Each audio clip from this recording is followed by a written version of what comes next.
We will hear argument this morning in Case 14-6368, Kingsley versus Hendrickson. Ms. Ward. Mr. Chief Justice, and may it please the Court, the core of the liberty interest protected by due process is the right to be free from unjustified bodily restraint and harm. It's hard to imagine anything more inconsistent with these core rights than the use of a weapon on a restrained detainee. And that is why respondents urge this Court to import a subjective intent element that doesn't relate to due process but is instead drawn from the test for violation of a convicted prisoner's Eighth Amendment rights.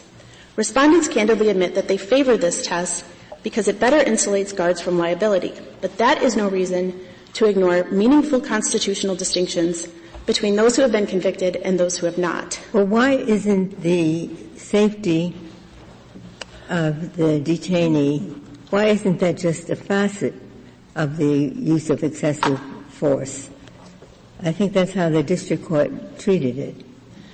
The safety of the detainee was the stated objective for the use of the force in this case, and that is a legitimate interest, but the determination of whether the force itself was excessive is based on the Bell test for legitimate purpose, legitimate penological objective. So then the test is objectively then whether or not the use of force was excessive to the stated need. And the Fourth Amendment test provides a good, familiar, workable standard that can be used to determine. You mentioned the Fourth Amendment now, but as I understand it, the complaint just alleged a due process violation. It didn't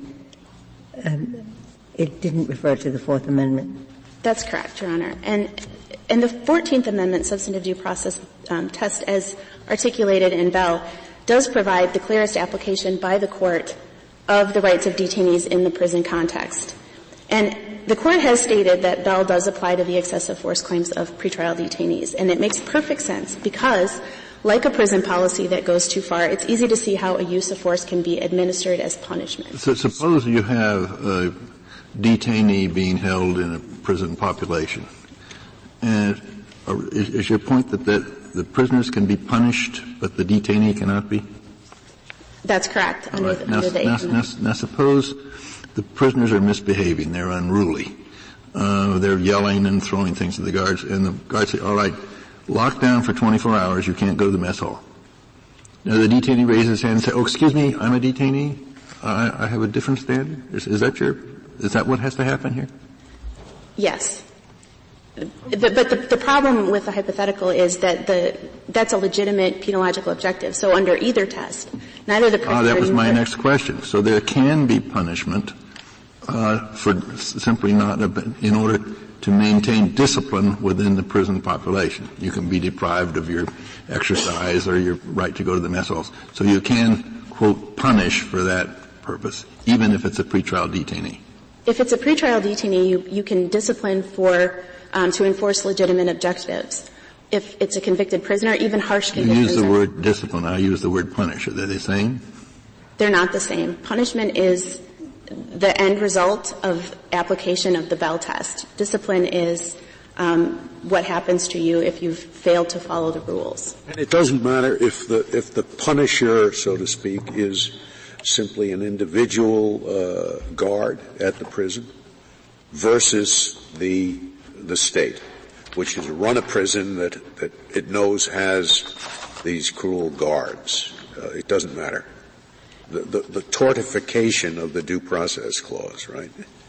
Right. It doesn't matter, and in fact, guards are probably entitled to even less deference than prison administrators who are making policy for the court.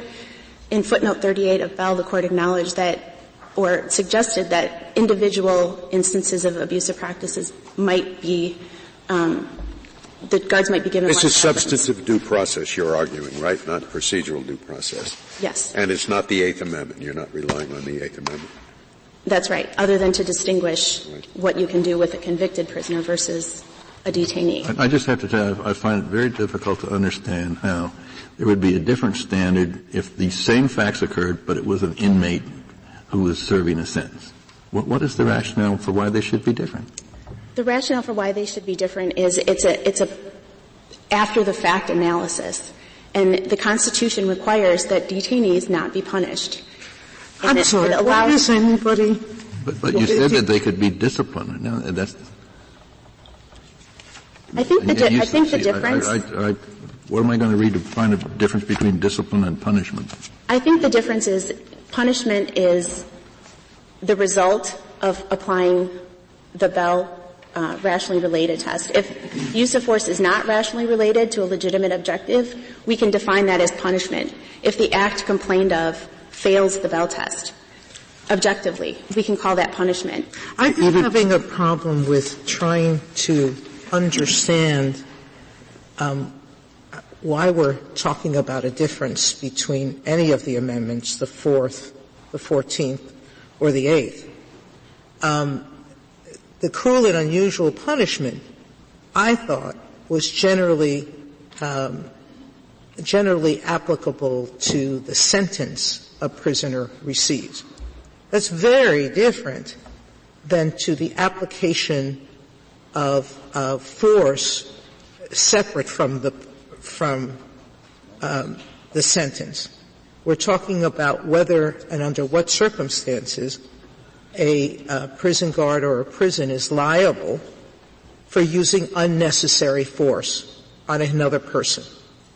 I don't think that taking any prisoner and for no reason, arbitrary reason, banging his head on the wall because you think that'll send a message to other prisoners would be acceptable. Do you under any of the amendments? That's correct. All right?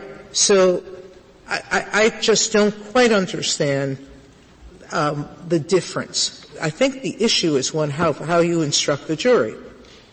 And the government is saying you instruct the jury by saying you have a subjective intent to punish the prisoner.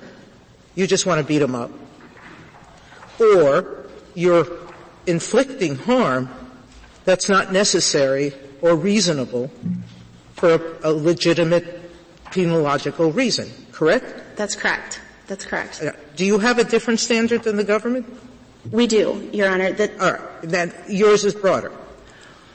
Well, and explain why.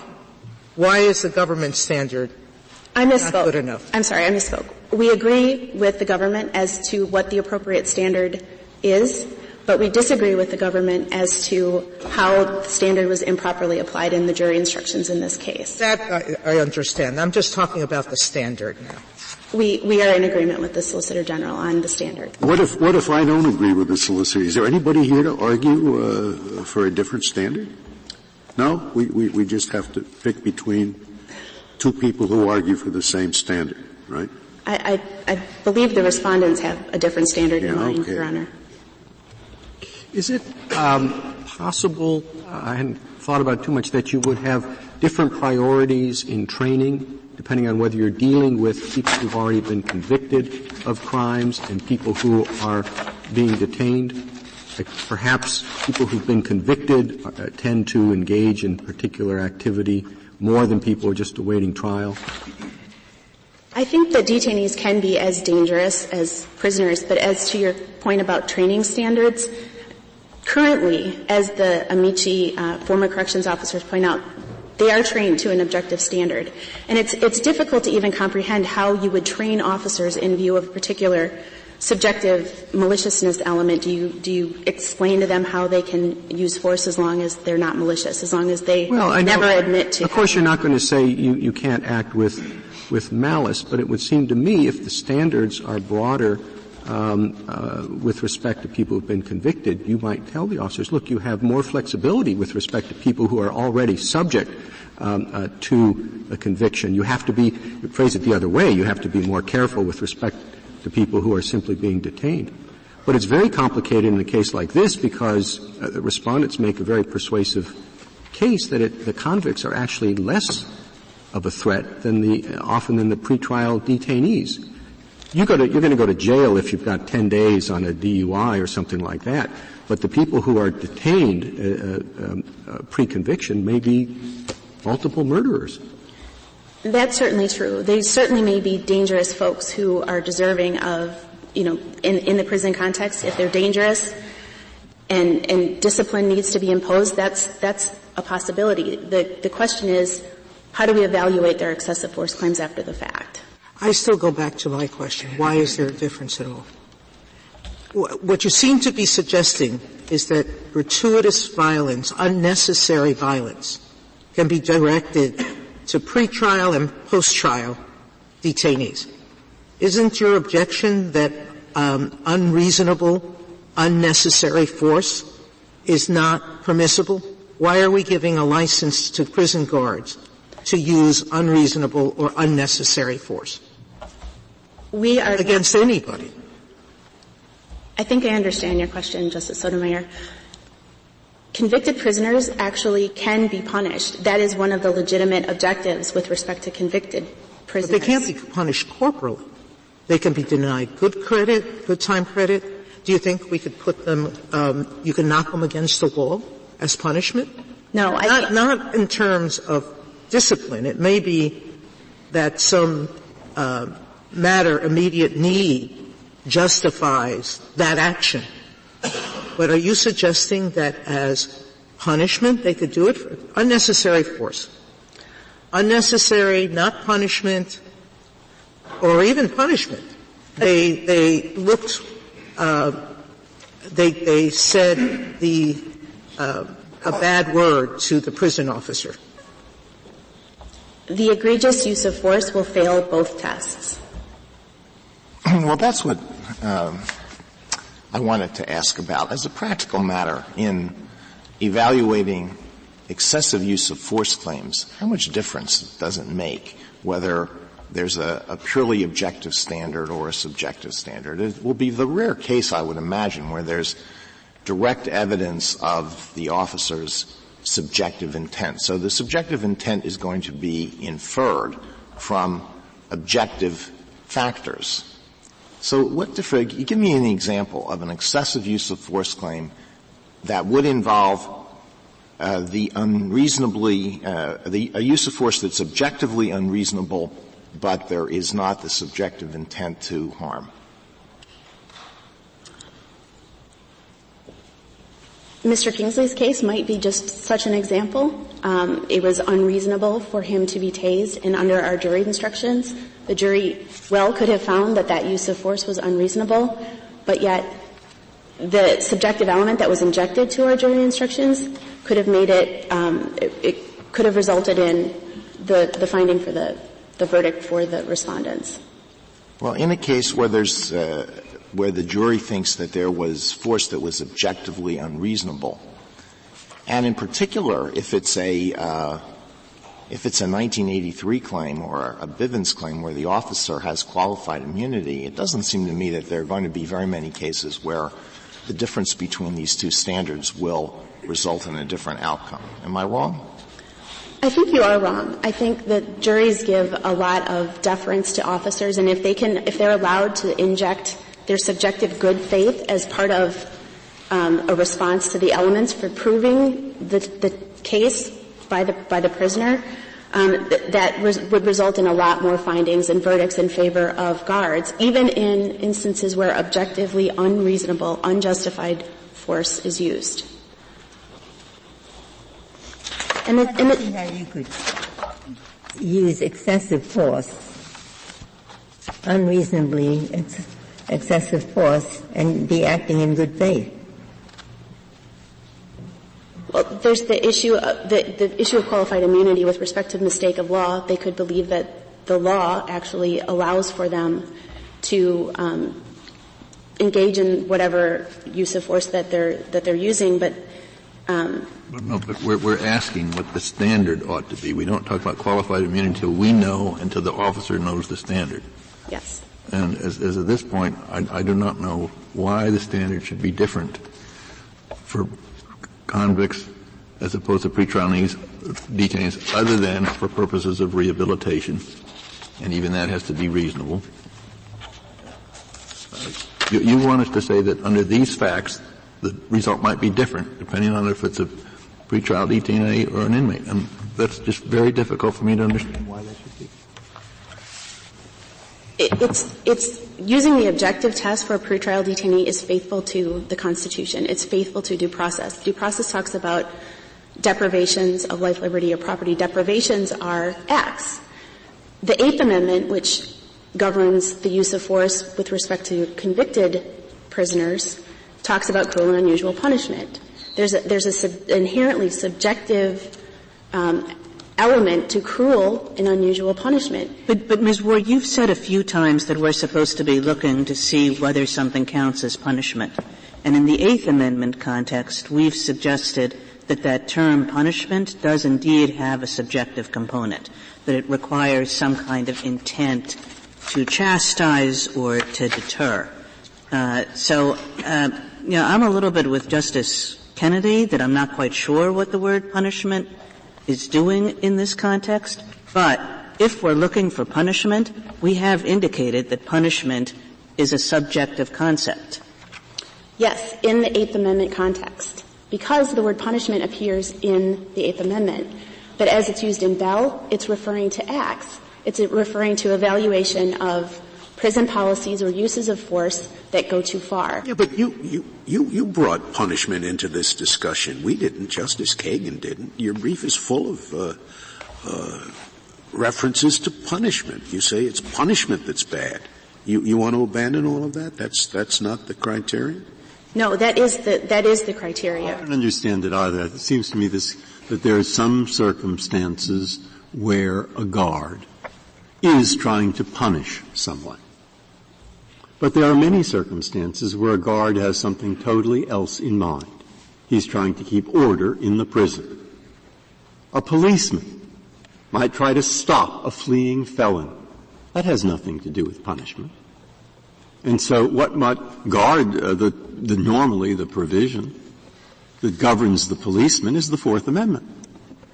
I would guess that if you're talking about trying to keep order in a prison, the Due Process Clause may have something to do with it. This person who may be awaiting a lawyer is there, his liberty confined, and you cannot use excessive force. I don't see what punishment had to do with it. But I did think, and I don't know the answer, but I looked it up in the Model Penal Code, that either the policeman who's trying to stop someone, or perhaps the prison guard who's trying to keep order, cannot use excessive force. Now, what is excessive force? It is force that is objectively unreasonable. Now, suppose he does. The next question is a state of mind required? We can imagine it would be a weird case, but we can imagine a very weird case where the force is objectively unreasonable, but the policeman is totally innocent. Somebody told him that is a taser, but it's really a gun. He uses it. Objectively unreasonable. State of mind innocent. Is he liable? As far as I can tell, the government thinks he should be. As far as I can tell, you think he should be. End of case. We just say everybody agrees. Is that where we are? Because I'm rather worried about holding the policeman in this weird case where his state of mind is 100% innocent. What here happened is that they read in a little bit of culpability, the least onerous subjective intent. It's called recklessness. You have to be aware of the risk. So I'm rather tempted to say, there should be something guilty about this policeman. Now, there's where I am at the moment, and I'd like you to explain where I should go. The Fourth Amendment doesn't require any inquiry into the subjective state of mind. And the Fourth Amendment test, in the case of a police officer on the street, does the job adequately. It provides the adequate amount of deference, and it protects people from excessive uses of force. That same analysis can do the job in the prison situation when a pre-trial detainee's interests are at stake as well. The subjective intent element shouldn't be required of the test at all, because that only comes in when there is a question of cruel punishment. Now, at least in a prison, I would think a prison guard would have a pretty tough time thinking that if this person is in prison because he's been convicted of a crime, I can try to control his riotous behavior as long as I reasonably believe that what I'm doing is correct, even if it turns — but now I have a totally different standard where this person's in the same cell, doing the same thing, but he hasn't yet had his trial. He's just there waiting for his lawyer, or he's been there because bail has been denied. I don't see how you administer such a rule. What's the answer to that? It's okay for the standards to be different because it's more faithful to the Constitution. It's okay for the analysis of the excessive force claim in both situations to be different. And I'll I'm still struggling because we're trying to create boxes in a way that makes no sense to me. There are all sorts of reasons for doing things, and the Eighth Amendment cases that we have to do with punishment qua not bringing control, not responding to a prison outbreak or a fight or anything else, but the types of conditions that are imposed on prisoners as punishment, i.e., you've broken an administrative rule, and now we're going to put you in shackles in the dark dungeon. We've already said in one case, you can't do that. You may subjectively and legitimately think that that will keep you constrained, but that's too far. It's unwanted and unnecessarily cruel and unusual. All right? Yes. But that's very different than this situation, whether it's a pretrial detainee or post-trial detainee. I don't think the Constitution gives you a free pass to punish a prisoner by inflicting unwanted corporal punishment. I'm not talking about the conditions of punishment, i.e., good time credit, solitary confinement, segregation of some sort, deprivation of a prison job you have. That clearly you need an Eighth Amendment sort of subjective intent element. I'm talking about the use of force for purposes of restoring discipline. That's what this was about, wasn't it? Yes. So I keep saying, why are we thinking about the necessity to impose subjective standards or any other standards, or that they have to be different? I see that I have used the time, and can I respond? Sure. Briefly? We'll give you an extra minute. Thank you. The Court intruded on your time. Thank you. The Court could decide that the standard for all excessive force cases should be an objective standard. I think that the jurisprudence related to convicted prisoners has already shut that door, that requiring a subjective intent element for a convicted prisoner, but it's more faithful to the Constitution to actually give effect to the rights of detainees, which are much closer to the rights of free citizens because they haven't received all of their due process pursuant to a legal conviction. Thank you, counsel. Mr. Bash? Mr. Chief Justice, and may it please the Court, if there's one point I would like to convey to the Court this morning, which I think is responsive to a number of questions that were asked in the opening presentation, it's that there are two relevant differences between the standard we're advancing and the standard Mr. Clement is about to get up and talk about. One goes to what sort of purpose is required, and the other goes to how you establish that purpose. On the first, Mr. Clement says it is malicious and sadistic intent. We say it is a punitive purpose. It is clear as day in this Court's Eighth Amendment cases, Farmer, Wilson, Whitley, that malicious and sadistic comes from the wantonness requirement of the Eighth Amendment. Cruel and unusual. He is just wrong about that. The only argument he has on that it should be malicious and sadistic is Judge Friendly's opinion that this Court has cited in a couple Eighth Amendment cases. But if you look at Judge Friendly's analysis, this is on page 28 of the red brief, he very clearly says that there's a whole list of factors relevant. Malicious and sadistic is one factor. It's not dispositive, and all of the other factors are objective. So I don't think you can extrapolate from a few citations to Judge Friendly that malicious and sadistic is appropriate for a due process claim for someone who has not been convicted of an offense. And by the way, I think this is a due process case, right? It's not a Fourth Amendment case, and it's not an Eighth Amendment case. Is that right? That's correct. Now, it's just that you want to bring into the due process Justice analysis. Scalia, you characterize it as substantive due process, and I think a couple cases have talked about it like that, but it's not exactly substantive due process. I mean, the rule this Court has established is that before you go through the procedures of the Bill of Rights, conviction or a guilty plea and so forth, you may not be punished. So it really sounds a little more in procedural due process than I think your question gave it credit for. Now, the other point is how you establish that purpose. Under the Eighth Amendment standards, this Court has set forth, it has interpreted cruel and unusual punishment to require a degree of subjective intent. Although it has used the term punishment to describe the general legal standard under the Due Process Clause, of course, that clause does not say the word punishment. What's required— And your standard in this case as to the pretrial detainee is that he is entitled to what protection? What is your standard? It's exactly what Justice Rehnquist said for this Court in Bell, which is that either an intent to punish, which I take to be shorthand for an intent to achieve objectives that are not reasonable at that point for that person's status in the system, or objectively there's no reasonable relation between the use of force and those objectives. Wait. The first one, that's now you've just run. I could say the objective part has to be objectively unreasonable force. Now the question is there also some kind of subjective part?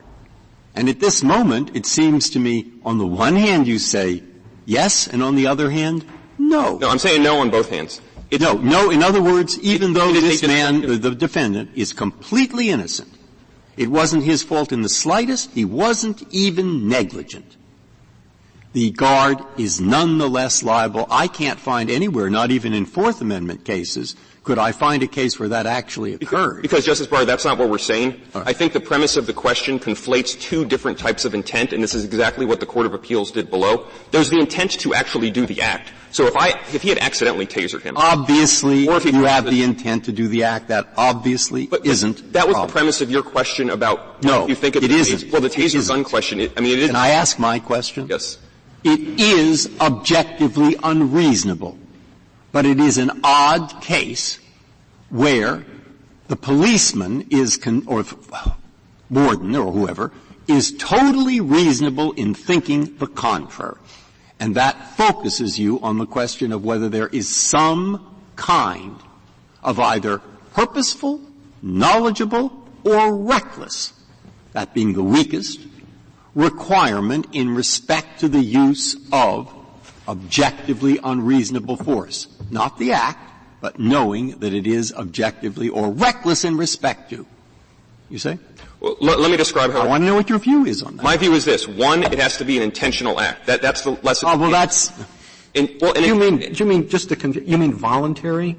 Well, not a mistake with a taser or gun? A mistake with a taser or gun would not be an intentional application of force. It would be a negligent application of force, and I think under Daniels versus Williams, that's the slip on the pillowcase case, that would not count. The question we're asking is, what does the connection have to be between that intentional use of force and any legitimate penological objective? And bear in mind, the officer has to know all the relevant facts. So if you have an eggshell prisoner who has some special medical condition that nobody knows about, that's not going to bear on the constitutional analysis. It's the facts that the officer is aware of. And I think what this Court's decisions in Bell, Block, say is that an objectively unreasonable deprivation of liberty violates the Due Process Clause. And just as confirmation that that is a objective standard, in both Bell, this is at page 561, and Block, this is at page 585, the Court said there's not even an allegation here that there was a punitive intent or some ill intent.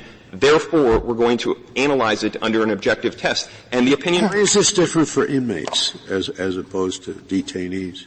Because what the Due Process What's the test for inmates? You don't apply the same test. The malicious and sadistic test that Mr. Clement is asking you to apply to pretrial detainees. But remember, this would probably not only apply to pretrial detainees, certainly not only pretrial detainees in mixed populations. It would also probably apply to immigration detainees, juveniles who have not been subject to a criminal punishment, and a host of other people who have not gone through the rigors of the Bill of Rights who have not been convicted of a crime. Do you agree that the pretrial detainee can be deprived of privileges because of bad behavior that's disruptive to the confinement? Yes, and that's what I was getting at when I said the way I think Justice Rehnquist used the term punishment in the due process cases is as shorthand for a deprivation of liberty in the prison context that has no reasonable relation to any legitimate objective. So if why wouldn't persons who are being arrested and persons who have been convicted and are incarcerated have the same due process rights as detainees?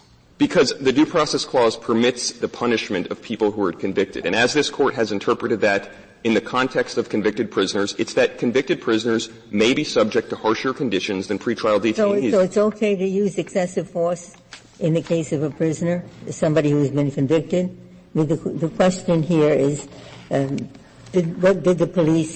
it objectively unreasonable to use the extent of force that was used in this case?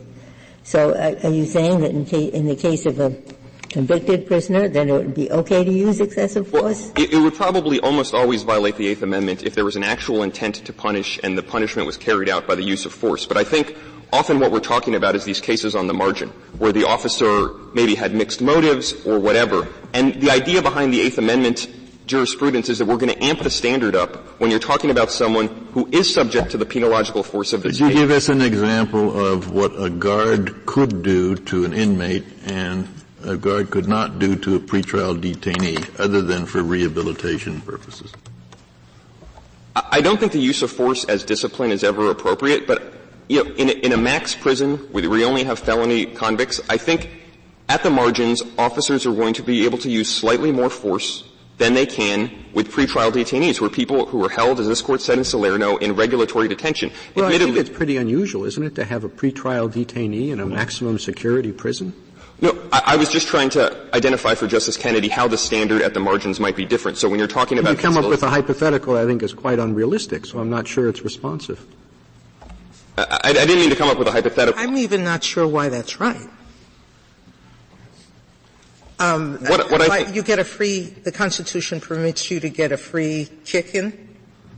That is certainly— By a prisoner and, I want to establish discipline so I can freely kick them any time I want? That's certainly not what we're saying. What we are saying is that the prohibition on what officers can do to convicted prisoners is they cannot punish them cruelly and unusually.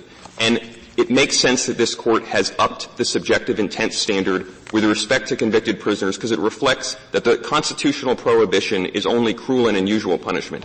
Here Mr. Bash, would you explain, you agree that it's only the objective standard, use of excessive force, but then your bottom line is the same as the respondent. That is, you think that this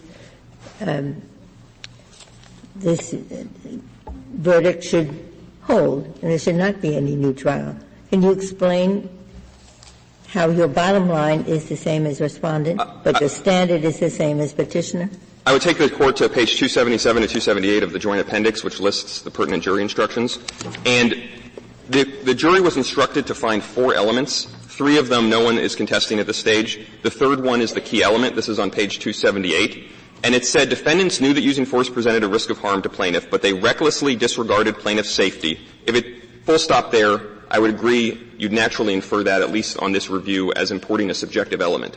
But then it tells you exactly what recklessly disregarded plaintiff's safety means by failing to take reasonable measures to minimize the risk of harm to plaintiff. And I see that as no different than the proportionality standard that Bell itself requires. Thank you, counsel. Mr. Clement. Mr. Chief Justice, and may it please the Court.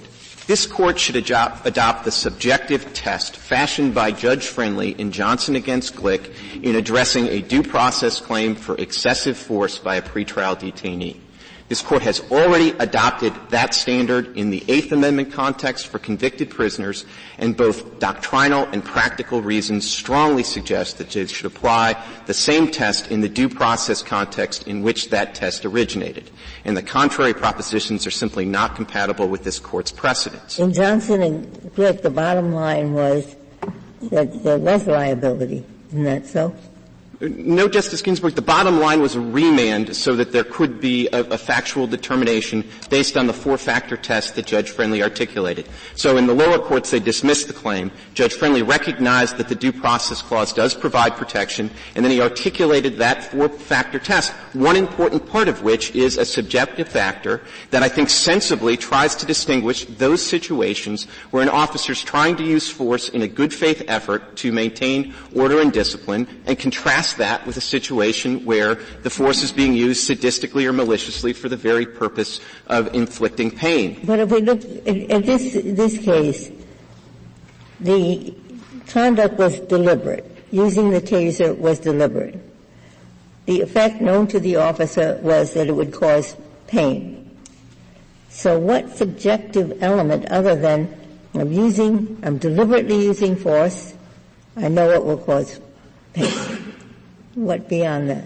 So the question is this a good faith effort to try to get these handcuffs off, or is this somebody who's acting simply to punish the detainee? And I think that's what the good faith test really gets to. It gets to what I think in some respects is the nub of the issue here.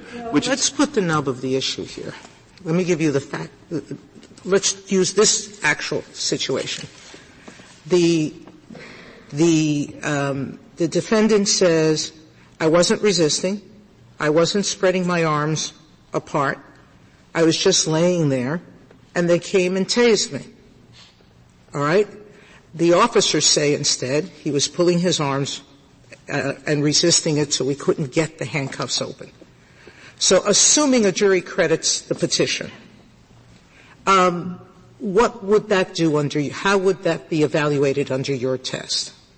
Well, I suppose that if the jury actually credited petitioner's versions of events, they might be able to find liability under the Johnson v. Glick standard. I think it's worth recognizing that there was a jury trial here, and under a recklessness standard, they ruled in favor of our clients. And it seems to me that it would be very odd to have a new jury trial. Let's go back to – that's why I keep trying to go back to under what circumstances and how does your test get to the gratuitous use of violence or the excessive use of violence where it's unnecessary?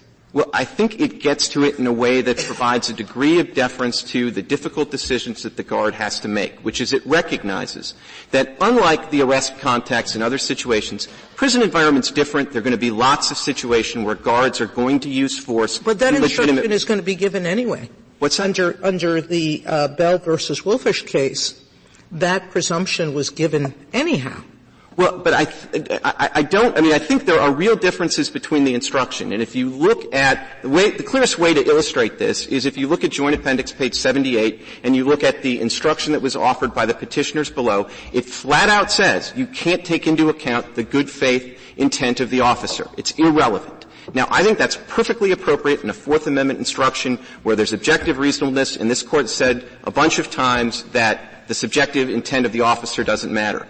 But in the difficult context of a prison, I think Judge Friendly got it right. I think this Court got it right with respect to convicted prisoners, which is you give the guard a little bit of flexibility because it's a difficult situation. And if you say after the fact, maybe they shouldn't have used the taser, or if in a case where they used the taser twice, maybe they should have used it once but not twice, those questions of degree ought to be some degree of deference. This test allows for that. It gives the jury a landing place. If they look at this in hindsight and say, I wish they hadn't used the taser, but I think they were doing it to get the handcuffs off. This isn't a case like Hudson against McMillan where they were just taking the guy out and beating him up punitively. So I don't think there should be a constitutional violation. That's true.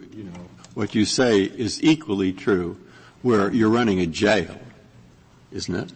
And it's equally true where the person in the jail has been convicted or hasn't been convicted. The need for order is the same. So how would it apply in a circumstance where there's a claim of excessive force to someone who has been convicted, but it has nothing to do with punishment? No one thinks it has to do with punishment. The situation was one where they were trying to maintain order, or the situation was one where they were trying to give medical treatment, or the situation was any one of 1,000. What I can't see is why the punishment standard should apply whether he's been convicted or not. And I also can't see why they should be different whether he's been convicted or not. Well, I think the punishment standard applies in both cases, Justice Breyer, because the relevant constitutional text has been interpreted to require punishment. In the Eighth Amendment context, I suppose you brought a lawsuit under the Due Process Clause. I mean, and there are instances where people are seized in jail. So it was under the Fourth Amendment. I mean, why is punishment in these other situations? I can't figure that one out. I can't figure out, and then I looked at the Model Penal Code. The Model Penal Code seems to require both excessive force and some kind of state of mind, which could be recklessness, which is what the judge said here, or maybe even negligence. Well, obviously, if you adopt, as this Court has in the Eighth Amendment context, the understanding that punishment inherently requires some subjective mental state, the lowest available mental state is recklessness, and under that standard, which the jury clearly was instructed under, we would prevail. So that would lead to an affirmance. Now, I would still think, since it is well established that the relevant standard for excessive force in cases involving convicted prisoners is the Johnson v. Glick standard, I think since that's established and nobody here is asking for Whitley or Hudson to be overruled, and there are so many practical imperatives for treating pretrial detainees and convicted prisoners the same, I think this Court should apply the Johnson v. Glick standard in the due process claims of pretrial detainees. In a subsequent case, if the Court wants to reconsider what the test should be even under the Eighth Amendment and apply it uniformly across pretrial detainees and convicted inmates, that may make some sense. I also think there's some very interesting questions lurking out there about what kind of objective evidence of unreasonableness is enough in an Eighth Amendment case, or if we prevail, a Fifth Amendment case, what kind of objective evidence is enough to get to the jury on the subjective intent question. I think those are all questions that this Court may eventually have to confront.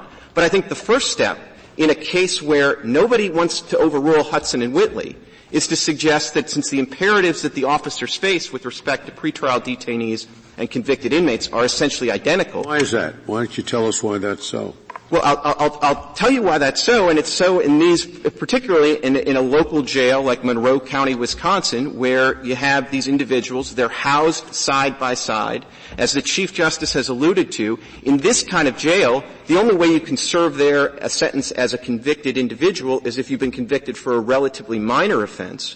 But if you're there pretrial awaiting your trial, any offense in the criminal book could be your charge of that where you're being held for, so it could be a murderer. And I think this Court has recognized, and this is empirically true, this Court has recognized this empirical fact, first in Bell against Wolfish, then in Block against Rutherford, and more recently in the Florence County case. When Mr. Clement, sorry. Oh. There's a lot to what you say, that sometimes the practical concerns are the same for pretrial detainees and for convicted criminals. There's also something to the other point of view, which is that in our cases we've consistently said that if you're a pretrial detainee, if you haven't been found to have committed wrongful conduct, you shouldn't be treated the same way as people who have been found to have committed wrongful conduct.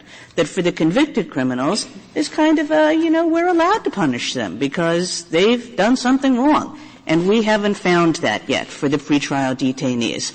And so what place in your system is there for that, very commonsensical and also, normatively attractive proposition that people who haven't been found to have done anything ought not to be treated with the same level of disregard for their interests as people who have been? Justice Kagan, there is a place for that in the doctrine. I would submit it's not in the excessive force cases. So let me tell you where I think it is. Sandin against Connor is a good example. There the Court said that with convicted individuals, it was perfectly permissible to move them from minimum security to maximum security as a punitive matter, and you didn't even have to give them any process to do that. I don't think that same analysis would apply to pretrial detainees. Another example is footnote 17 of the Bell against Wolfish case, where I think it's understood that at least if the statutory law provides for it, that if you're convicted, you can be sent out to the work gang and have to pick up trash along the highway. I don't think you can do that to a pretrial detainee. But whatever differences there are, I don't think they arise in an excessive force context. I think if you think about this Court's cases, start with Whitley. If you're trying to quell a prison riot and you have an inmate who's going up the stairs trying to go where there's an unarmed guard, it doesn't make a whit of difference whether that inmate is a pretrial detainee or a convicted individual. So that might be, but let's take another comparison, and the comparison is two people who have been indicted for the same offense, and one makes bail and he's out on the street, and the other doesn't make bail, and so he's in an institutional facility. And the one who's out on the street has some kind of encounter with a police officer, and he reaches into his pockets to take out something, and the police officer shoots him. And let's just imagine that the circumstances are such that this is utterly unreasonable. And then the same person, indicted for the same offense, not convicted of that offense, same circumstances, the police shoot him. Now, he's not going to be treated in any respect the same way. Why should that be so? I think because the fact of incarceration really is a game changer. When that person's out on bail, nobody's going to know that. So he has exactly, or she, the exact same expectations as any reasonable individual, the same expectations as the individual in Graham v. Connor who's doing nothing more than trying to buy orange juice in a convenience store.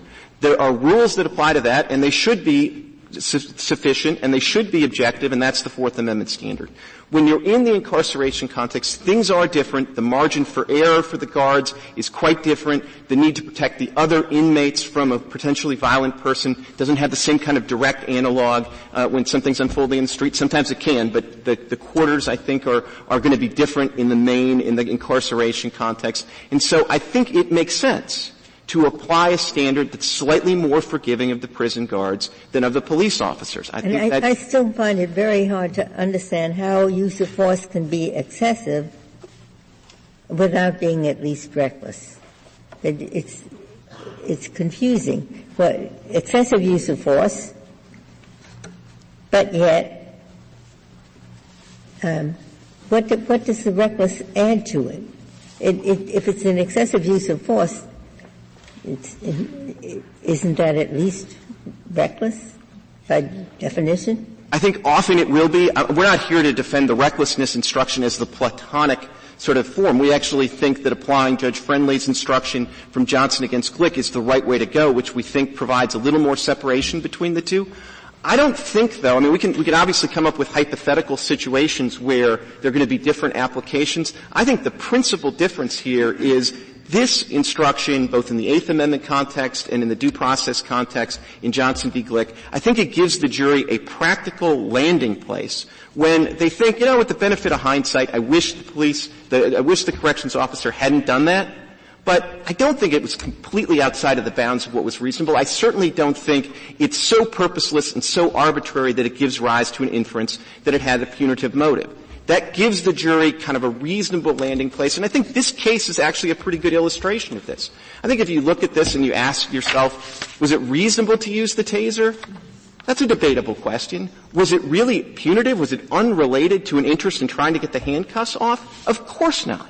And so I do think in cases like this, it gives the jury an appropriate landing place to come up and make a judgment that doesn't second-guess the officers. And this Court has said so many times that deference to prison officials is an important value, and I think this test that we've proposed, that again originates with Judge Friendly in a due process case. You're loading the deck completely, because you're instructing the jury first to give the police officers deference, and then you're now giving them an instruction that assumes that whatever they do is okay. I think there's by adding that kind of subjective intent that you want, maliciousness and wantonness, which are only one part, as the Assistant Solicitor General said, only one part of the Johnson test. But the way you articulated in your brief has really loaded the deck completely. Well, in fairness, and to correct the Assistant to the Solicitor General, the instruction we asked for, which is at Joint Appendix 65, it has all of the Johnson factors. Now, it focuses, as we think, and that's a pattern jury instruction in an excessive force case for a prisoner in the Seventh Circuit, we think it gets it right, which is it focuses the ultimate inquiry on this. Is it a punitive intent or is it a good faith effort to restore order? But then if you look for the factors that the jury can consider, all the rest of the Johnson factors are there. And we think that's actually the best reading of Bell v. Wolfish, too, which is to say it provides objective factors, but then it's basically asking you can look at those objective factors and it allows you to infer a punitive intent. Bell versus Wolfish, the first part of the application section of that opinion goes to whether there's an intent to punish. It assumes there's not. And then it goes to the objective test and says it, in that particular case, that the conditions met those conditions as well. But it treated it as alternative. Well, I think alternative ways to prove a punitive intent. And if you look at Bell v. Wolfish, when it talks about those objective factors, it then says, so if you have purposeless or arbitrary government action, the court may infer an intent to punish. So it's objective factors in service of what is ultimately a subjective inquiry. The other thing I think that needs to be added, though, is that Bell v. Wolfish, we think we win under it, but it is a test that was really designed to judge some conditions questions, and we think Johnson against Glick, and we think in the Eighth Amendment context, Whitley and Hudson are directed at the unique dynamic that you have in excessive force cases. Am I right that the pattern instruction in this case, the pattern instruction asked only the excessive force question, asked the jury to decide whether the force was excessive in light of the particular facts and circumstances? So there were two pattern instructions, neither of which were used. There was the pattern instruction which my friends wanted to have, which is the Fourth Amendment pattern instruction. There was the pattern instruction that was the Eighth Amendment standard that we wanted to have, and Judge Crabb essentially split the difference and came up with this non-pattern jury instruction that asked the excessive force question and baked in this notion of recklessness. Now, we think, obviously, that the lowest standard of intent that could be compatible with the Due Process Clause is recklessness, and so we think you should affirm if you think recklessness is the standard.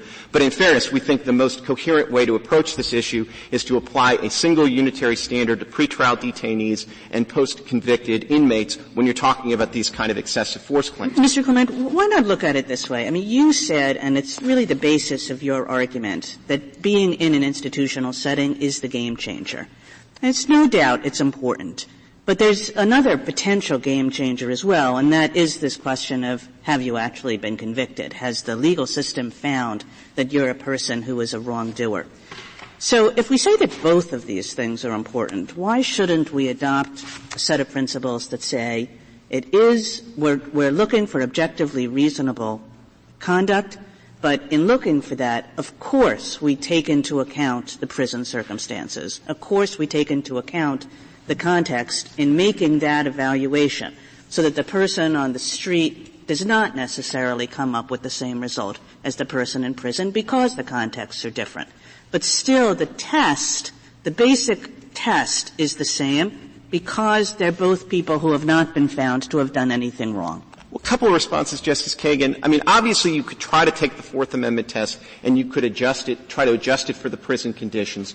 We don't think that that's going to work in a way that gives sufficient deference to the prison officials. We do think, this Court has said so many times, they're in a unique environment. It's not something that the normal jury is going to have any sort of insight into. So I think if you just ask them, was it reasonable in hindsight, I don't think you're going to get sufficient deference. So that's one reason. I would think that the jury would give a lot of deference to prison officials, in part because they're unfamiliar with the circumstances, and folks will come in and will say, I think that that will be the natural tendency. I mean, I hope you're right for the sake of my clients, but I think that tendency is going to be embodied much more if you let them take into account good faith. And I think that's a really important way of thinking about the question here, because if you look at their proposed jury instruction at JA 78, it's the one thing the jury is told they can't take into account, is whether there was good faith. And that does not seem particularly productive.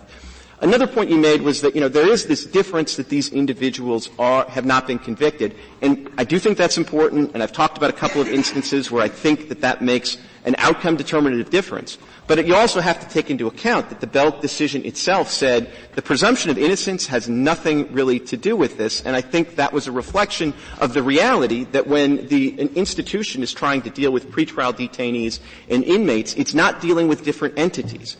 Another thing I'd like to say about Bell v. Wolfish is I do think it's an analysis that applies most readily to conditions cases. And there are a number of cases that we cite in footnote 9 of our red brief involving the lower court's applications of various tests requiring subjective intent. There's a D.C. Circuit case called Norris against the District of Columbia. I paid more attention on rereading it because I noticed that Justice Ginsburg had written the opinion. It's decided in 1984, and I think it's actually quite instructive because in 1984, the D.C. Circuit had the benefit of Bell v. Wolfish. It also had the benefit of Johnson against Glick. And when it confronted an excessive force claim, as opposed to a conditions claim, the D.C. Circuit looked to Johnson against Glick and not to Bell v. Wolfish, which it doesn't even cite, to provide the relevant standard. And I think that just shows that Judge Friendly got this one right. He has an analysis that, of course, looks to objective factors in terms of the amount of force used, the need for the force, the relationship of the two, but also says, was this a good faith effort to maintain or restore order, or was this something that was just sadistic and malicious with the intent to cause harm? My friends from the Solicitor General office, I guess, don't like the words sadistic and malicious. I looked them up. I mean, they sound kind of rough, but they actually, Judge Friendly got that right too. I mean, they're words that basically mean exactly what he said in the rest of the sentence, but if which is there's no intent other than to cause harm. If you really want to take the Judge Friendly test, and I guess you've talked about this before, but it is a multi-factor test where the question of sadisticness is counting as a plus factor, a thumb on the scales. But it's clear under that test that even if that sadistic quality isn't there, it's still allowable to hold the prison official to have violated the law. I don't think that's the right reading of it, which is, I think, the ultimate question under that test. And that's certainly the way it's been applied by this Court in the Eighth Amendment context, and you see that in this pattern jury instruction that we've proposed. The ultimate test is this a good faith effort to maintain order, or is this an effort to inflict punishment just for the sake of punishment? And then the rest of the factors inform that, as of course they always would. And I think one way of thinking about the question before the Court in this case is that this Court has already borrowed the Johnson v. Glick factors that were due process factors. They've already borrowed them and used them in the Eighth Amendment context. And the question in this case is, should they take that due process test and apply it in a due process case? And that doesn't sound like a difficult question, and I really don't think it is. I think this Court got it right in Hudson and Whitley. You think about those cases. Whitley, it wouldn't matter whether or not that individual going towards an unarmed guard was pretrial or post-conviction. But in Hudson, it's the opposite. I mean, Hudson is this case where you have somebody who is singled out for a punitive beating in response to an altercation with the guard. Again, it makes no difference. That's not acceptable behavior, whether or not they're an inmate who's been convicted or a pretrial detainee. Applying one test to both of these very similar individuals seems to be the appropriate response. There are no further questions. Thank you, counsel. Ms. Ward, 4 minutes.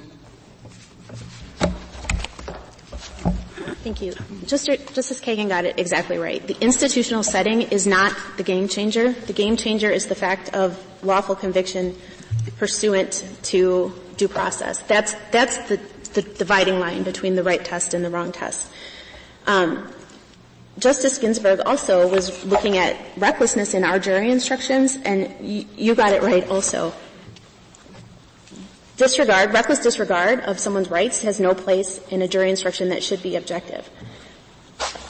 And I want to step through the jury instructions because we part ways with Mr. Bash on the jury instructions in particular. If you look at — part of the confusion comes in the 3 different uses of recklessness in the jury instructions. As the dissent below noted, there's 3 different ways that recklessness is used. If you look at 277 of the Joint Appendix, the first use of recklessness is that force is applied recklessly. Well, here we're asking whether force is less than deliberate. If you look at how force applied recklessly is used in Farmer, for example, deliberate indifference, you're looking at you're conflating deliberate indifference with a deliberate act. That's confusing. And question number 1 of the special verdict questions, excessive force means force applied recklessly that is unreasonable. So again, this is what I was talking about, force applied recklessly that's also not deliberate. And then the plaintiff is required to prove each of the following factors by a preponderance of the evidence. Factor 2 is the reasonableness test. Factor 3, which is in addition to the reasonableness test, is reckless disregard of plaintiff's safety, which is again a different use from acting recklessly. And it's that reckless disregard for plaintiff's safety language that the Court said in Farmer was unquestionably related to a culpable state of mind. And then If there's any question about whether reckless in our jury instructions were related to a bad intent, the third use of recklessness, which is on 278 about halfway down the page, acted with reckless disregard of plaintiff's rights. The jury instructions define that specifically, not in the special verdict itself, but in the instruction on punitive damages, which is found on page 281, where the court said to the jury that an action is in reckless disregard of plaintiff's rights if, under the circumstances, it reflects complete indifference to the plaintiff's safety or rights. If you find that defendant's conduct was motivated by evil motive or intent, unquestionable bad intent related to that element of reckless, or that version of recklessness that was used in the jury instructions. If the court has no further questions. Thank you, counsel. The case is submitted.